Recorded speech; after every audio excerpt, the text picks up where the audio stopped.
నాగ్పూర్ వేదికగా న్యూజిలాండ్తో జరిగిన ఫస్ట్ టీ20 మ్యాచ్లో మన టీమిండియా ఘన విజయం సాధించింది. 48 పరుగుల తేడాతో న్యూజిలాండ్ టీంను డిఫీట్ చేసి ఈ సిరీస్లో బోని కొట్టారు. సో ఈ మ్యాచ్లో అయితే మన team India star opener Abhishek Sharma New Zealand టీంను కంప్లీట్లీ షేక్ ఆడించేశాడు. అసలు తన పవర్ఫుల్ బ్యాటింగ్తో అపోనెంట్ టీంకు కంటి మీద కొనుకు లేకుండా చేశాడు. ఇన్ఫ్యాక్ట్ ఈ మ్యాచ్లో మన టీమిండియా గెలిచిందంటే దానికి ఒకే ఒక రీజన్ అభిషేక్ శర్మ బ్యాటింగ్ అని చెప్పుకోవాలి. అదర్వైజ్ ఖచ్చితంగా న్యూజిలాండ్ టీం ఈ మ్యాచ్లో గెలిచుండేది. ఎందుకంటే రెండు జట్లకు మేజర్ డిఫరెన్స్ అభిషేక్ శర్మ యొక్క బ్యాటింగే. సో రియల్లీ ఈ మ్యాచ్ అయితే చాలా ఇంట్రెస్టింగ్గా జరిగింది. మెయిన్లీ ఒక లో స్కోరింగ్ వికెట్ మీద ఎవరు ఎక్స్పెక్ట్ చేయని విధంగా భారీ స్కోర్లు వచ్చాయి. అది కూడా ఇరు జట్ల స్కోర్స్ కలుపుకుంటే ఈ మ్యాచ్లో 420 కంటే ఎక్కువ రన్స్ వచ్చాయి. సో దీనికి రీజన్ ఏంటంటే నాగ్పూర్ పిచ్ను రీలే చేశారంట. 2024లో ఈ పిచ్ను పూర్తిగా తవ్వేసి ఒక కొత్త పిచ్ను తయారు చేశారు. అది కూడా రెడ్ సాయిల్ మరియు బ్లాక్ సాయిల్ కలిపి ఒక మిక్స్డ్ సాయిల్ వికెట్ తయారు చేశారు.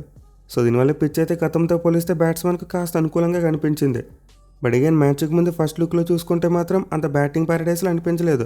ఎందుకంటే పిచ్ మీద క్రాక్స్ ఉన్నాయి, అలాగే లిటిల్ బిట్ క్రాస్ కూడా కనిపించింది. ఇన్ఫ్యాక్ట్ మ్యాచ్ జరుగుతున్నప్పుడు కొన్ని సందర్భాల్లో పిచ్ చాలా వరకు టూ పేస్డ్గా కూడా కనిపించింది. మెయిన్లీ పేస్ బౌలర్స్ ఆ స్లోవర్ బాల్స్ వేసినప్పుడు బాల్ గ్రిప్ అయి వచ్చేది బ్యాట్ మీదకి. బట్ ఎనివే ముందు చెప్పుకున్నట్టు రెండు జట్లకు the major difference Abhishek Sharma యొక్క నాక్. నిజంగా మైండ్ బ్లోయింగ్ బ్యాటింగ్ చేశాడు భయ్య. సో మన వాళ్ళు అయితే టాస్ ఓడిపోయారు, ముందుగా బ్యాటింగ్ చేయవలసి వచ్చింది.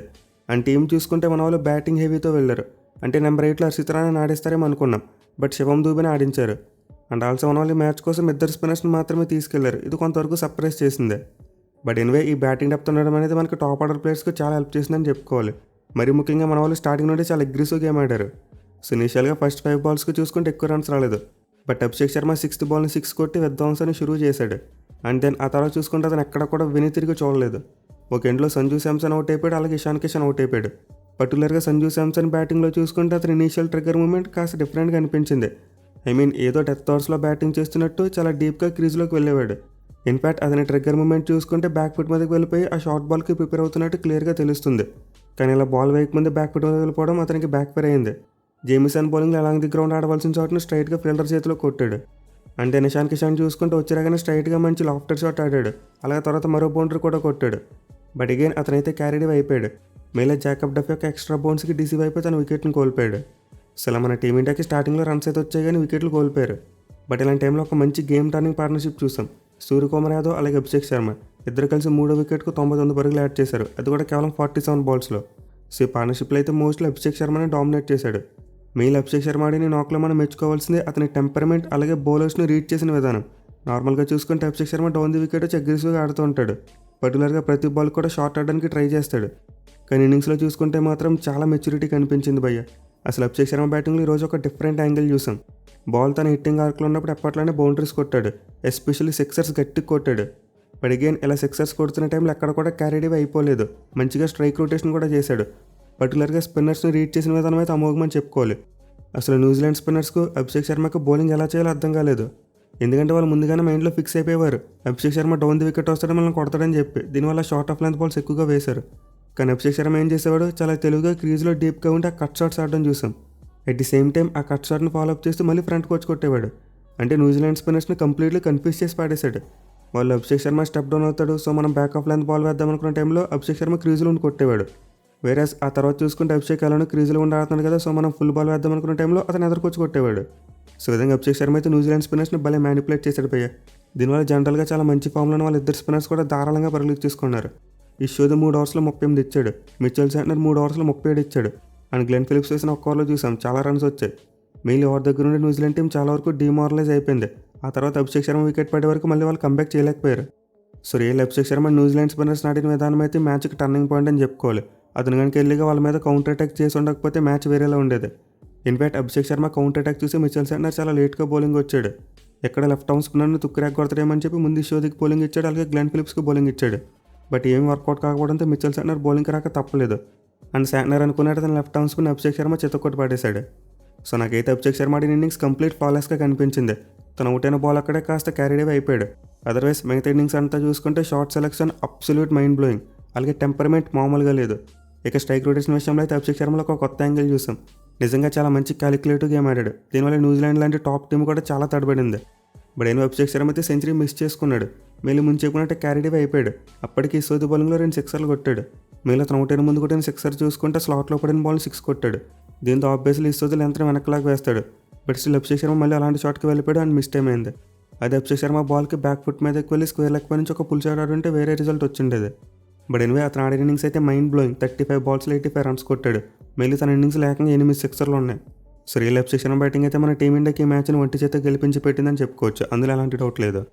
ఇక మన కెప్టెన్ సూర్యకుమార్ యాదవ్ విషయానికి వస్తే కొంతవరకు మంచి నాక్ ఆడాడు. 22 బాల్స్కి 32 రన్స్ కొట్టాడు. మెయిన్లీ మ్యాచ్లో తన ఫేవరెట్ షాట్ని మంచిగా ఎగ్జిక్యూట్ చేశాడు. ఫైన్ లెగ్ పై నుండి సిక్సర్ కొట్టడం చూసాం. అలాగే వచ్చేరాగా ఆఫ్ సైడ్ 2 మంచి బౌండరీస్ కొట్టాడు. సో మొత్తం మీద మన కెప్టెన్ అయితే కొంతవరకు టచ్లోకి వచ్చినట్టే కనిపించాడు. బట్ అగైన్ తన రాంగ్ బౌలర్ని కౌంటర్ అటాక్ చేయడానికి ట్రై చేశాడు. మన మ్యాచ్ ప్రివ్యూ టైంలో చెప్పుకున్నాం శాంట్నర్కి అతని మీద మంచి రికార్డు ఉందని చెప్పి. బట్ స్టిల్ స్కై శాంట్నర్ని అటాక్ చేయడానికి ట్రై చేశాడు, అవుట్ అయిపోయాడు. ఇక తర్వాత మన మిడిల్ ఆర్డర్ బ్యాట్స్మెన్ చూసుకుంటే హార్దిక్ పాండ్యా మంచి ఇన్నింగ్స్ ఆడాడు. 16 బాల్స్కి 25 రన్స్ కొట్టాడు. అలాగే చివరిలో రింకు సింగ్ చూసుకున్నా చాలా అద్భుతంగా బ్యాటింగ్ చేశాడు. 20 బాల్స్కి 44 రన్స్ కొట్టాడు. ఇన్ఫాక్ట్ ఒక పాయింట్ ఆఫ్ టైంలో మన టీమిండియా కాస్త వెనకబడింది. అభిషేక్ శర్మ వికెట్ పడిన తర్వాత రన్ ఫ్లో తగ్గింది. ఒక ఎండ్లో హార్దిక్ పాండ్యా కొట్టినప్పటికీ మరి ఎండ్లో వికెట్స్ పడిపోయాయి. అండ్ ఆల్సో రింకు సింగ్ చూసుకుని వచ్చేరాగానే షాట్లు ఆడలేదు, కొంత టైం తీసుకున్నాడు. బట్ అతని ఎండ్లో చూసుకుంటే హార్దిక్ పాండ్యా అవుట్ అయిపోయాడు, శివం దుబే అవుట్ అయిపోయాడు, అలాగే అక్షర్ పటేల్ కూడా అవుట్ అయిపోయాడు. అయితే రింకు సింగ్ మాత్రం ఒక ఎండ్లో వికెట్స్ పడుతున్నప్పటికీ అతనిలో చాలా బాగా యాక్సిలరేట్ చేశాడు. ఎస్పెషల్లీ లాస్ట్ ఓవర్లో డారెల్ మిచెల్ని అయితే ఉతికారేశాడు. సో నిజంగా అభిషేక్ శర్మ బ్యాటింగ్ దెబ్బకి న్యూజిలాండ్ టీం యొక్క ప్లాన్స్ అన్ని కూడా పాడైపోయాయి. మెయిన్ వాళ్ళ spinners out of the game వెళ్ళిపోయారు. దీనివల్ల వాళ్ళ క్యాలిక్యులేషన్ దెబ్బడింది. లాస్ట్ ఓవర్ డారెల్ మిచెల్కి ఇవ్వాల్సి వచ్చింది. అదే వాళ్ళ స్పిన్నర్స్కి మంచిగా బౌలింగ్ పడుంటే న్యూజిలాండ్ టీంకి అలాంటి పరిస్థితి వచ్చేది కాదు. బట్ ఎన్నో వాళ్ళ పేసర్స్లో చూసుకుంటే జాకబ్ డెఫీ అద్భుతంగా బౌలింగ్ చేశాడు. ఈ స్కోరింగ్ గేమ్లో 4 ఓవర్స్లో కేవలం 27 రన్స్ మాత్రమే ఇచ్చి 2 వికెట్స్ తీసుకున్నాడు. అలాగే డెబ్యూ చేసిన క్రిస్టియన్ క్లార్క్ కూడా కొంతవరకు బాగా వేశాడు. మళ్ళీ తన సెకండ్ స్పెల్ పేస్ వేరియేషన్ చేసి కొంతవరకు మొమెంటమ్ని బ్రేక్ చేశాడు మన టీమిండియాకి. సో న్యూజిలాండ్ టీంకి 2 బౌలింగ్ తప్పితే మిగతా వాళ్ళందరూ కూడా చాలా ఎక్కువ రన్స్ ఇచ్చారు. ఈవెన్ కేఎల్ జామ్సన్ 2 వికెట్స్ పడగొట్టిన అతను కూడా 54 రన్స్కి వెళ్ళిపోయాడు. సో డెఫినెట్లీ న్యూజిలాండ్ టీం యొక్క బౌలింగ్ ప్లాన్స్ ఏమీ వర్కౌట్ అవ్వలేదు. వాళ్ళు పూర్తిగా గాడి తప్పారు. మళ్ళీ ఎక్స్ట్రాస్ ఎక్కువగా వేయడం చూసాం. వాళ్ళు ఏకంగా 14 వైడ్లు వేశారు.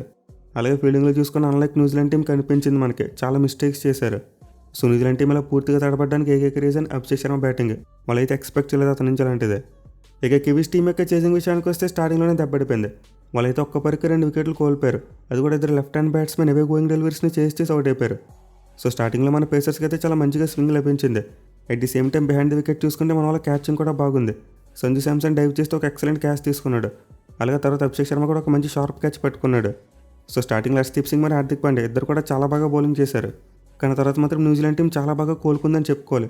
వాళ్ళు ఎర్లీగా 2 వికెట్లు కోల్పోయినప్పటికీ ఆ తర్వాత ఫిలిప్స్ వచ్చి ఒక మైండ్ బ్లోయింగ్ నాక్ కొట్టాడు. 40 బాల్స్కి 78 రన్స్ కొట్టాడు. అలాగే అతనికి సపోర్ట్గా Tim Robinson and Mark Chapman ఇద్దరు మంచిగానే బ్యాటింగ్ చేశారు. బట్ యాజ్ యూజువల్ వీళ్ళిద్దరైతే వరుణ్ చక్రవర్తిని సరిగ్గా అర్థం చేసుకోలేకపోయారు. Mainly Tim Robinson Varun Chakravarthy bowling రాగానే ఫస్ట్ ఓవర్లోనే వికెట్ ఇచ్చేశాడు. బట్ ఇన్వేళ ముగ్గురు మధ్య అయితే మంచిగా పార్ట్నర్షిప్స్ వచ్చాయి. ముందు ఫిలిప్స్ మరియు టిమ్ రాబిన్సన్ కలిపి 51 పరుగులు యాడ్ చేశారు. అండ్ దెన్ ఫిలిప్స్ మరియు చాప్మన్ కలిసి 79 పరుగులు యాడ్ చేశారు. దీంతో న్యూజిలాండ్ టీం కొంతవరకు టార్గెట్ వైపు వెళ్తున్నట్టే కనిపించింది. మెయిన్లీ గ్లెన్ ఫిలిప్స్ మామూలు బ్యాటింగ్ చేయలేదు, చాలా పెద్ద 6లు కొట్టాడు. సో డెఫినెట్లీ మన టీమిండియా బౌలింగ్ అయితే అటు ఇటు అయింది. అలాగే ఫీల్డింగ్లో చూసుకున్న మిస్టేక్స్ చేశారు. మెయిన్లీ కొన్ని క్యాచెస్ డ్రాప్ చేయడం చూసాం. అది కూడా రింకు సింగ్ లాంటి ఫీల్డర్ మిస్ ఫీల్డ్స్ చేశాడు, అలాగే క్యాచ్ డ్రాప్స్ చేశాడు. అట్ ది సేమ్ టైం మన వాళ్ళ బౌలింగ్ చేంజెస్ చూసుకున్న కొంతవరకు సర్ప్రైజింగ్ అనిపించాయి. స్టార్టింగ్లో బుమ్రాని తొందరగా తీసుకురాలేదు. ఇన్ఫాక్ట్ మ్యాచ్లో బుమ్రా 3 ఓవర్లు మాత్రం బౌలింగ్ చేశాడు. అలాగే హార్దిక్ పాండ్యాని కూడా 2 స్పెల్కి తీసుకురాలేదు. సో డెఫినెట్లీ మన వాళ్ళైతే బౌలింగ్ విషయంలో ఎక్స్పెరిమెంట్స్ చేశారు. దీనివల్ల కొన్ని వికెటించాయి. ఇన్ఫాక్ట్ న్యూజిలాండ్ టీం 190 రన్స్ కొట్టారంటే దీనికి మెయిన్ రీజన్ ఇదే. మన వాళ్ళైతే స్కోర్ బోర్డ్ మీద ఎక్కువ రన్స్ ఉన్నాయని చెప్పి బౌలింగ్లో కొంతవరకు ప్రయోగాలు చేశారు. బట్ ఎనివే క్రూషియల్ టైంలో అక్షర్ పటేల్ గ్లెన్ ఫిలిప్స్ యొక్క వికెట్ని తీశాడు. లేకపోతే మ్యాచ్ ఇంకా డీప్గా వెళ్ళేది. మెయిన్లీ వికెట్ పడిన తర్వాత మళ్ళీ న్యూజిలాండ్ టీం వికెట్స్ కోల్పోవడం మొదలుపెట్టారు. ఆ తర్వాత మార్క్ చాప్మన్ అవుట్ అయిపోయాడు. అలాగే తర్వాత మిచెల్ మరియు శాంట్నర్ కాసేపు ఆడినప్పటికీ స్ట్రైక్ రేట్ సరిపోలేదు. ఇద్దరు కూడా అరౌండ్ 150 స్ట్రైక్ రేట్ దాటారు. అండ్ లాస్ట్ ఓవర్లో చూసుకుంటే దూబేకి అయితే బౌలింగ్ ఇచ్చారు. అండ్ అతను అయితే స్లోవర్ వన్స్ 2 వికెట్లు పడగొట్టాడు. సో మొత్తం మీద మన టీమిండియా బౌలర్స్ అయితే వికెట్స్ తీయగలిగారు. But at the same time runs కూడా వెళ్ళారు. కేవలం హర్షదీప్ సింగ్ ఒక్కడికి బిలో 8 ఎకానమీ కనిపిస్తుంది. మిగతా వాళ్ళందరూ కూడా రన్స్ ఇచ్చారు. బట్ ఏమో బుమ్రాకి తప్పితే మిగతా వాళ్ళందరూ కూడా వికెట్స్ పడ్డాయి. మెయిన్ వరుణ్ చక్రవర్తి ఎప్పట్లనే మనకి మిడిల్ ఓవర్స్లో 2 వికెట్స్ తీసి పెట్టాడు. అండ్ ఆల్సో ముందు చెప్పినట్టు అక్షర్ పటేల్ కూడా క్రూషియల్ బ్రేక్ త్రూ అందించాడు. బట్ అన్లైక్లీ అతనికి ఇంజరీ అయింది. దీంతో అభిషేక్ శర్మ ఓవర్ని కంటిన్యూ చేశాడు. So full Axar Patel injury పెద్దది కాకుండా ఉండాలని కోరుకుందాం. ఎందుకంటే ఇప్పటికే మనకి సుందర్ లాంటి స్పిన్ ఆల్రౌండర్ ఆల్రెడీ ఇంజరీ లిస్ట్లో ఉన్నాడు. దీంతో అక్షర్ పటేల్ కూడా లిస్ట్లోకి వెళ్తే ఇంకా మనకి చాలా ప్రాబ్లం అవుతుంది. సో మన వాళ్ళైతే ఈ మ్యాచ్లో బిగ్ మార్జిన్తోనే గెలిచారు. T20 ఫార్మాట్లో 48 రన్స్ మార్జిన్ అంటే చాలా బిగ్ మార్జినే. బట్ స్టిల్ మన టీమిండియా అన్ని బాక్సెస్ని టిక్ చేసిందని చెప్పుకోలేం. కొంతవరకు లోపాలు కనిపించాయి. మీలా బౌలింగ్ మరియు ఫీల్డింగ్లో ఇంకా ఇంప్రూవ్ చేసుకోవాలి. ఇన్ఫాక్ట్ స్టార్టింగ్లో చెప్పుకున్నట్టు ఈ మ్యాచ్కు మెయిన్ డిఫరెన్స్ అభిషేక్ శర్మ యొక్క బ్యాటింగే. అతను అద్భుతమైన నాక్ కారణంగానే మన టీమిండియాకు భారీ స్కోర్ రాగలిగింది. మన వాళ్ళు బౌలింగ్లో ప్రయోగాలు చేయగలిగారు. అదర్వైజ్ మన టీమ్ స్కోర్ అరౌండ్ 200 ఉండుంటే ఖచ్చితంగా ఈ మ్యాచ్ చాలా ఇంట్రెస్టింగ్గా మారేది. ఇన్ఫాక్ట్ న్యూజిలాండ్ టీం వల్ల మనం డిఫీట్ చేసి ఉండేవారు. సో డెఫినెట్లీ మన టీమిండియాకి ఇది పిక్చర్ పర్ఫెక్ట్ గేమ్ అని చెప్పుకోలేం. ఇంకా ఇంప్రూవ్ చేసుకోవడానికి చాలా స్కోప్ ఉంది. హోప్ఫుల్లీ సిరీస్ ప్రోగ్రెస్ అయిపోతే మన వాళ్ళు అన్ని బాక్సెస్ కూడా టిక్ చేసుకోవాలని కోరుకుందాం. Thank you for watching. Have a nice day.